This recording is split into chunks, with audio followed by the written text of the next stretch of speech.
The second evidence, the order in the world. In the name of God, the beneficent, the merciful.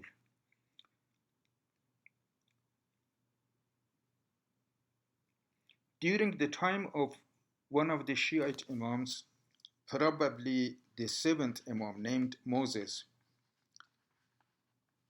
somebody claimed that he can prove that there is no God. Imam proclaimed that he will challenge him.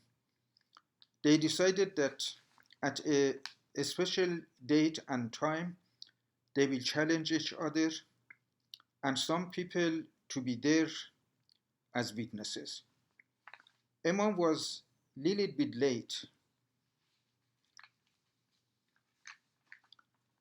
and when he arrived, he said that he was standing by the river and he wanted to hire a horse or a boat to come to the meeting, but he couldn't find neither of them. He said that suddenly a severe storm started blowing and it broke several trees and their branches and hit them against each other. When the storm was over, there was a small boat and two oars, so I used them to come here. That person said this is a lie. He said it is impossible that a storm makes these things. Imam said you denied the possibility that a small boat and two oars are made without a maker.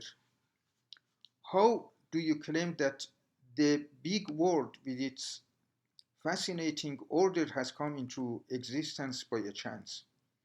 That person accepted that the world does have a maker.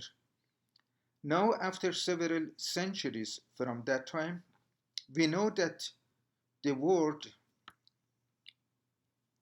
or universe is billions times larger than the world that they knew at that time.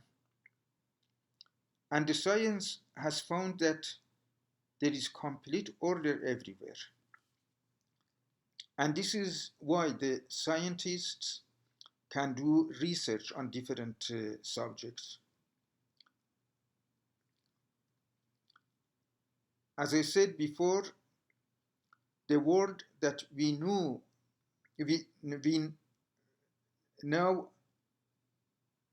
now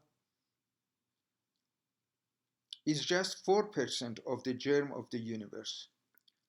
And we see order everywhere in it.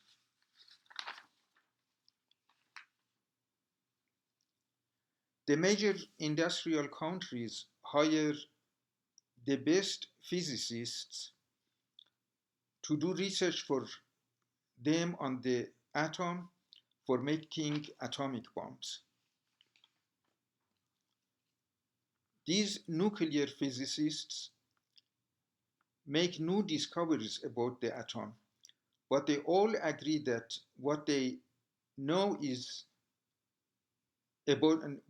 about the atom is very slight comparing to what they don't know about it.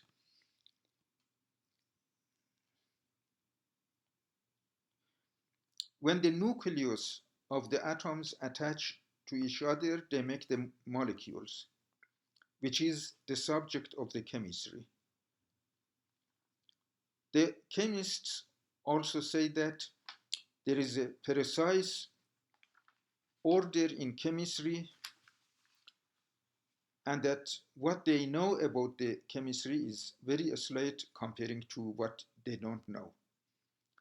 This statement is true about everything in the universe, like the crust of the earth, the inner part of the earth, the nucleus of the earth, the mountains, the oceans, the seas, the forests, the forests, and so on.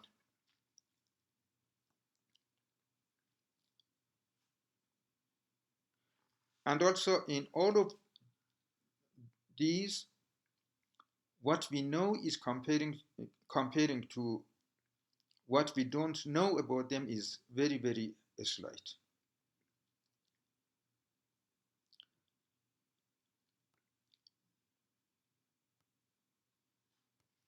The world with this scientific order and so big that its dimension is 73 billion light years.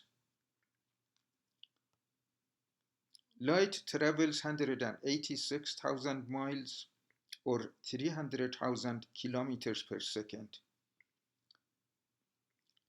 The world is so vast that for the light to travel from one side of it to the other, it takes 73 billion light years. It's,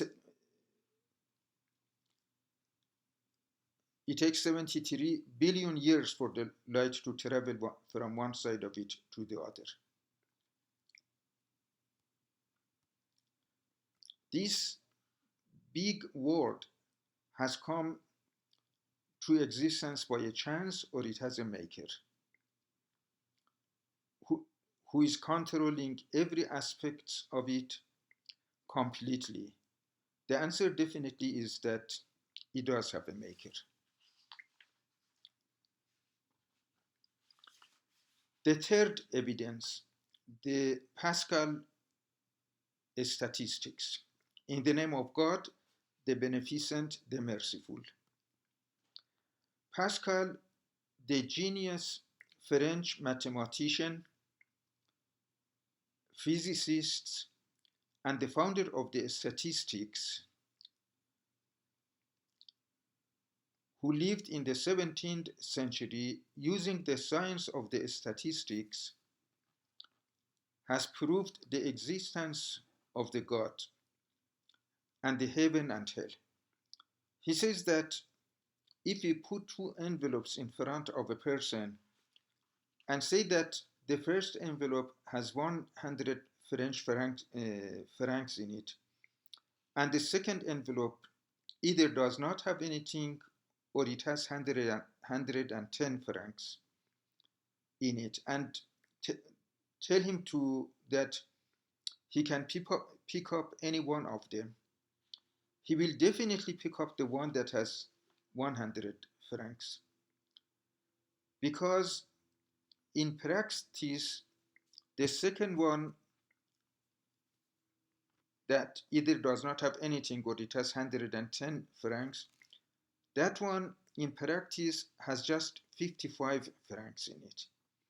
If we do this many times, 100 times or 1000 or more times, in half of these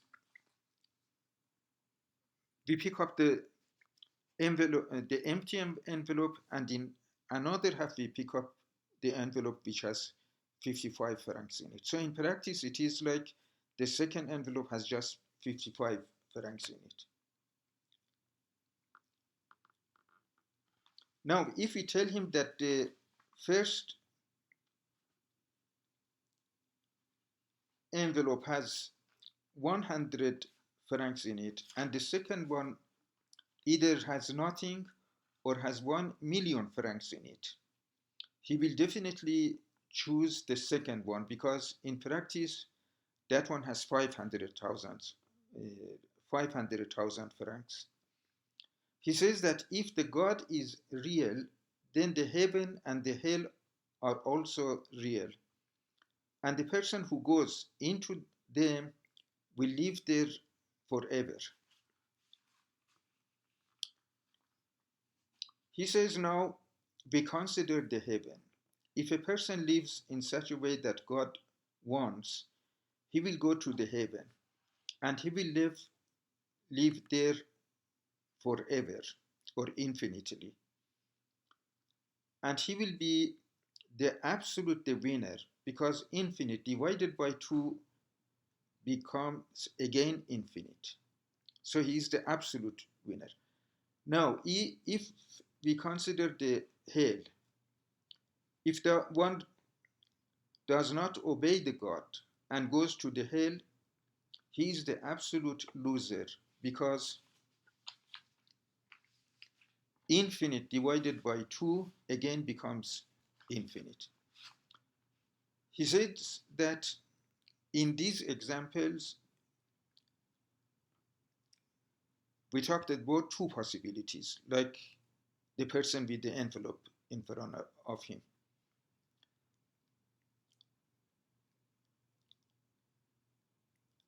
So we divided infinite to 2. Now, if the possibility of the existence of the heaven and hell are just 1 in a million, another word,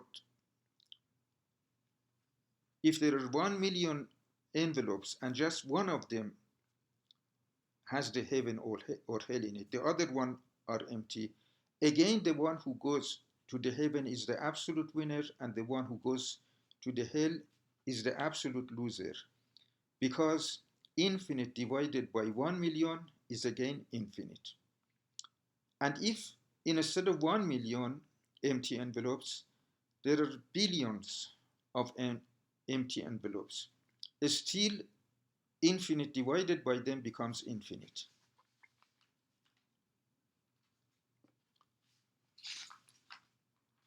The fourth evidence, the miracle verses of Quran.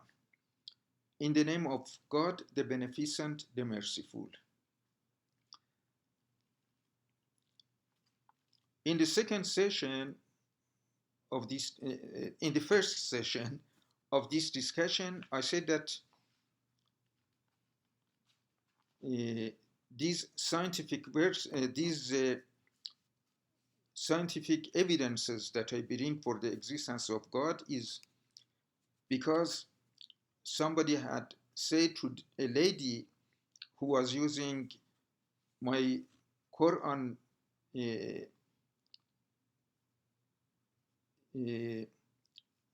miracle verses of Quran for him as the evidence, but he wanted the God to be proven to him without using Quran.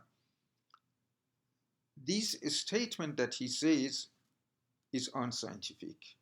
So he wants scientifically God be proven for him, but what he says is unscientific, because science is the science. If it is in Quran, one should accept that.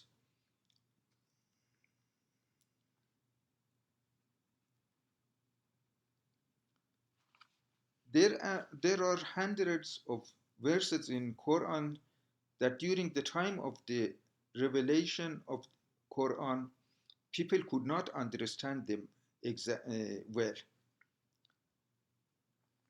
But now that we are aware of the present time very advanced science, we can understand them.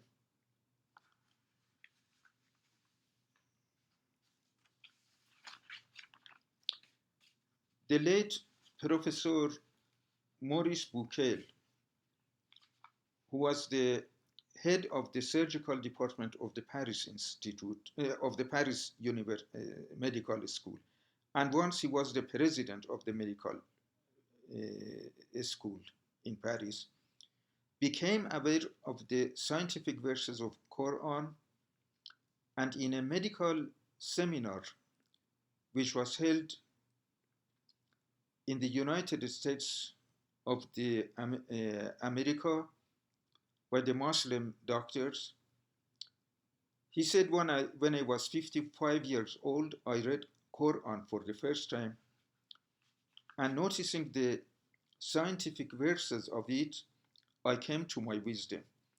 He spent the rest of his life searching these verses and wrote several books about them. In one of his books, he wrote that when he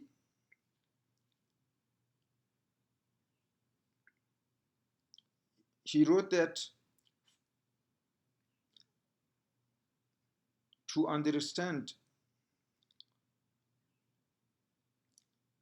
the meaning of the scientific verses of Quran. When somebody is reading Quran, he should have the last edition of encyclopedia in front of him. Now we can use Wikipedia in internet.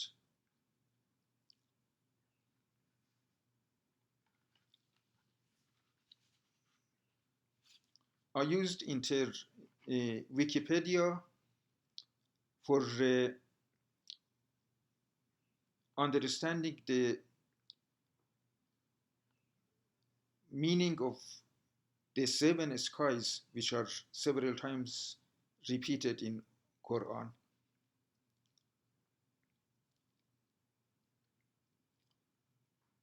And I have talked about the seven skies in 2 sessions, and they are in my Quran site.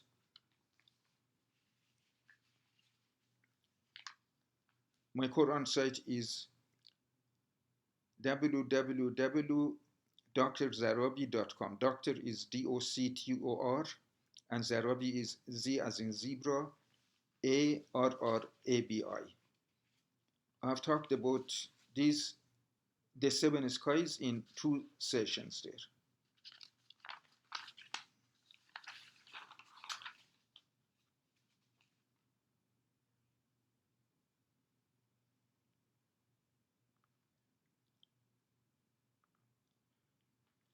If God keeps me alive, God willing, I will add many other sessions to